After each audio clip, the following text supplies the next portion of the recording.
Hello everyone, in this video I'll show you how to switch off Realme C61.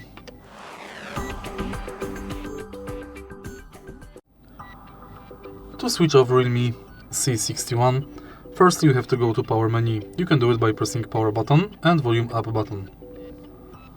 Now swipe down and release the button to switch off this phone.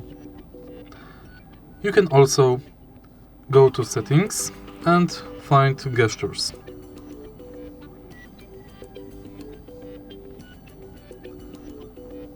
Here enter power button and select power menu instead of digital assistant to enter power menu only by power button without volume up.